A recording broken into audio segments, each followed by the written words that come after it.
My name is Somashekar, course faculty for this course. Quickly we will see the torque balance, how to achieve using the simple model. Here as I have shown you, this is a jet pipe assembly and this is a feedback spring assembly. Jet pipe, this is a jet pipe and this is an armature. Jet pipe is pivoted at the pivot point. Correct friends? From the here to jet pipe nozzle is a R. From the top of this to feedback spring end is a B. Correct friends? Very simple. I have shown you all here. Now let us will see the applied torque on the armature and jet pipe due to input differential current is given by T I equal to K T into delta I plus K M into theta j, where K T is the torque motor constant of the torque motor, delta I is the differential current in the two coils of the torque motor, K M is the magnetic spring constant of the torque motor and theta j is the jet pipe rotation and is given by theta j is x j divided by r, correct, based on this triangle. A sudden change in the jet pipe position caused by the input current creates a differential pressure at the spool ends. As the spool moves due to the differential pressure generated at the spool ends, a restoring torque is developed on the jet pipe nozzle through the mechanical spring. In addition, the flexure tube has a rotational stiffness that also opposes the applied torque. The desired control strategy in the servo valve operation is the torque balance that ensures the jet pipe to return to the null position and the spool attains the equilibrium position.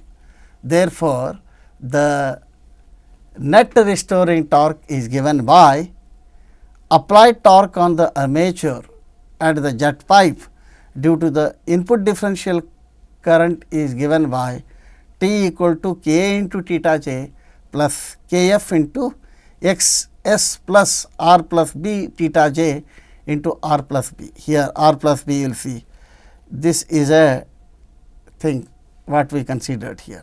What I considered here is total is a x s plus r plus b into theta j multiplied by torque, how it is r plus b, correct here. Now, equating the applied torque on the jet pipe to the restoring torque from the equation, I am equating the previous equation and this equation. Finally, I will get it these things. The electromagnetic spring constant K m has a destabilizing effect and the spring stiffness K a minus K m should be kept positive. This term is often negligible when compared to a flow reaction term. Now, quickly I will show you how to achieve this torque balance, applied torque and restoring torque using finite element model. Just see here friends, same thing what I have considered schematic diagram previous, same way it is. You will see here this is a torque motor, this is a feedback spring. I have done the two ways here, two steps to show the steady state analysis. In the first step, look here, I am holding the down feedback spring, I am not allowed to move. Then I applied the torque, look here, 1 force upper, 1 force downward to deflect the jet pipe to 0.2 mm. Then what I did is here, I released this and goes on pulling the feedback spring end, such that this jet pipe will come back to the null position. See now here what is the torque balance. Applied torque is balanced by the restoring torque. This movement 0.6 mm of the spool motion matches well with the no load flow analysis. This is a beauty of feedback spring and the rotational stiffness of the torque motor. How it is balanced you will see here. Applied torque is balanced by the restoring torque coming from the new position of the spool to bring back jet pipe to the null positions. Now, very quickly I will show you the dynamic FE analysis. Here very important thing, we studied both step response by giving the step loads 25%, 50%, 75%, 100% load on the armature to study all the jet pipe positions, spool position all. Then frequency response also we studied. Now, very important thing here is a feedback loop using the user subroutines we implemented here to capture the instantaneous position of the jet pipe and the spool. Instantaneous position, every moment of time when the jet pipe will deflect slowly, how the pressure and flow varies, you have to capture it, which is we are getting from the your theoretical model. Similarly, when the spool will move, for every instant of time, how the pressure and flow is going to the actuator, we have to feed in the model. Correct. Now, I will show you here, it is a one-to-one model, it is friends. All the parts whatever I have shown here you will see in the finite element model. Now, if the jet pipe will deflect, assume to be in the left side direction, you will see how it is going for the different force input on the armature, 25%, 50%, correct, all correct, both jet pipe as well as spool position. See here friends, for any given input, jet pipe will deflect to the maximum, then it will come back to the steady state because of the new spool positions. Apply torque, deflect the jet pipe, due to the spool movement it will come back. For any torque input, always there is a torque balance. This is one of the important condition to be achieved in the servo valve. Then similarly, we will see again actuator I added here. Here jet pipe, torque motor assembly all, valve assembly, and then here what it is, actuator. Now, we will see all the fluid cavities are added here friends, one to one fluid cavities are added, and then we are simulated these things. Then later we subjected this for the frequency response by giving a input to the sinusoidal input on the armature. Then we have drawn the Bode plot. As we know, Bode plot for -3 dB line, it will show you the operating bandwidth, correct, the frequency versus magnitude and a phase angle here. In -3 dB, you will see the 14 hertz is a operating bandwidth for the valve considered. And also phase lag, you will see phase lag how we are doing now, -90 degree line you will draw, you will get the -90 degree 54 hertz is a phase lag. How to calculate all these things, they are written here. Quickly I will show you the, after knowing the finite element modeling is also one of the method to predict the performance parameter. Now, to validate the finite element, as I have told you, it is a numerical method. The mathematical model is developed for the first stage, second stage and the third stage. In the first stage, torque motor stage is resulting in the jet pipe. The first stage pressure and flow resulting in the, what is that, differential pressure across the spool valve. Second stage results in spool displacement excess, which results in the second stage pressure and flow resulting in differential pressure across the piston and cylinder. Third stage is resulting in actuator displacement. Keeping in mind, simple mathematical analysis is formulated here. I will not touch much here because of the time limitation. The torque motor is jet pipe deflection, torque balance equation, it is very simple. Applied torque, it is a restoring torque, j theta dot plus b theta dot plus k theta. This is a feedback spring stiffness, then you will calculate the theta. Then pre-amplification P1 and P2 you will calculate considering the left cavity dimension, right cavity dimension, bulk modulus all. Then spool dynamics, F equal to m into A, forced balance included the flow forces also. Once you know all these things friends, what you will do? Actuator dynamics, same. Then after doing the mathematical modeling of the servo valve, converted all these things into the, you are seen previously S domain. Once I will convert into the S domain, I am inputting in the MATLAB Simulink. You will see MATLAB Simulink is a user friendly, blocks are there. You will only pick and place it and double click and add all the equations whatever I have modeled in the previous one, which includes the jet pipe dynamics is possible to model, spool dynamics is possible to model, actuator dynamics is also possible to model. At any instant of time, you will calculate what is the force you are applying, torque, how much it is generating, jet pipe displacement, correct, spool displacement, actuator displacement, very easy friend here. Also the pressure and flow variation with respect to the jet pipe, you will add it here using the tabular form or equation form. Similarly, here the spool positions all are modeled here. You will see the simulation as well as the finite element result, how close relations are there, you will see here.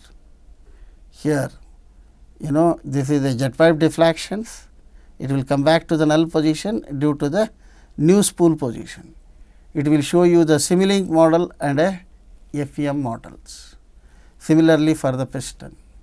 Now, quickly we will see the frequency response of the critical components and their bandwidth. Here I am considering feedback spring assembly, jet pipe assembly for the different flexural tube thickness, then combined assembly of these two and actuator. Direct solution steady state dynamic analysis. To calculate the system's linearized response to harmonic excitation, which is an alternative to mode based steady state dynamic analysis, in which the response of the system is calculated on the basis of eigenmodes, is a more expensive computationally than mode based steady state dynamics, is more accurate than mode based. In particular, if significant frequency dependent material damping or a viscoelastic material behavior is present in the structure, the load C load or a D load, distributed load, C load means concentrated load, are vary sinusoidally with a time over a user specified range of frequencies. That is a beauty here. I will show you the feedback spring here, same spring. Now, I swept the feedback spring load with proper boundary condition 0 to 1200 hertz. That time you will see the natural frequency of the feedback spring, which is 658 hertz, peak amplitude I am getting 0.85. Similarly, the jet pipe assembly, same thing I swept from 0 to 1200. Now, I am getting resonance frequency 376.494 hertz, jet pipe deflection is 0.8. Different materials for the flexural tube, UNS 17300 and AISI 316 for the flexural tube. These are the resonance frequencies and these are the deflections. Once your model is ready, you have to change any material property and any thickness of the tube, you will predict the responses. That is a beauty here. Similarly, combined assembly, torque motor and the feedback assembly. Now, again for the different flexural tube and what is the resonance frequency. Now, to validate this also, what we did is whether how much your fluid structure interaction model is correct. We took a very simple case which is already well established in the vibration book. This is a piston and cylinder. This is the piston is I am taken here, left side cavity, right side cavity, correct friend. These are the particular dimensions I am taken from the model. Now, already we know that natural frequency of the piston and cylinder is omega n equal to square root of beta by mp into bracket ALC square by VLC plus ARC square by VRC. What are these friends? ALC means area of the left cavity, volume of the left cavity, area of the right cavity, volume of the right cavity and a bulk modulus, and MP is the mass of the piston. This is equivalent to mass with the 2 spring on either side. This is a well established model in all the vibration book. Then what we did is, same way to validate our fluid structure interaction model, what we did, we conducted for the different bulk modulus simulation as well as the theoretical. Now, we will see here friends, the piston position and bulk modulus effect I have drawn here. Both we have carried out the theoretical as well as the finite element model. They will show the very close relationship between the obtained result. This will show the your fluid structure interaction model is matching with the theoretical model. Yes friends, now we reached the last slide concluding remarks.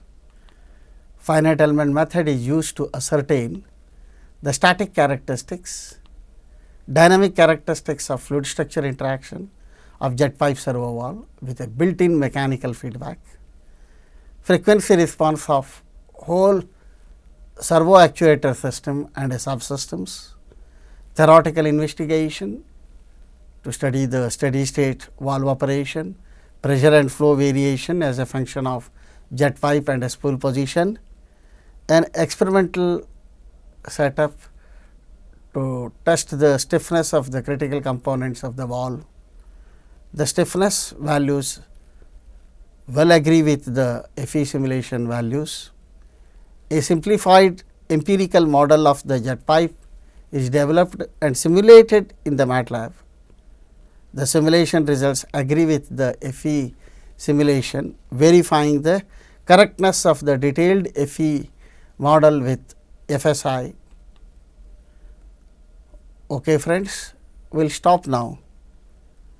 This will end all the lectures of oil hydraulics and pneumatics, but this last lecture is only to give you the glitch of how system simulation modeling is used. Otherwise, the many places people are using the bond graph modeling, MASIM modeling, many ways to predict. This will show you the some of the glitch on how finite element analysis is used to predict the stress distribution, displacement, correct, fluid structure interaction, how to establish. Only that is a motto of this lecture. Hope you enjoyed all the lectures. Thank you one and all for your kind attention. Sarve jana sukhino bhavantu. Best of luck for your end semester examination.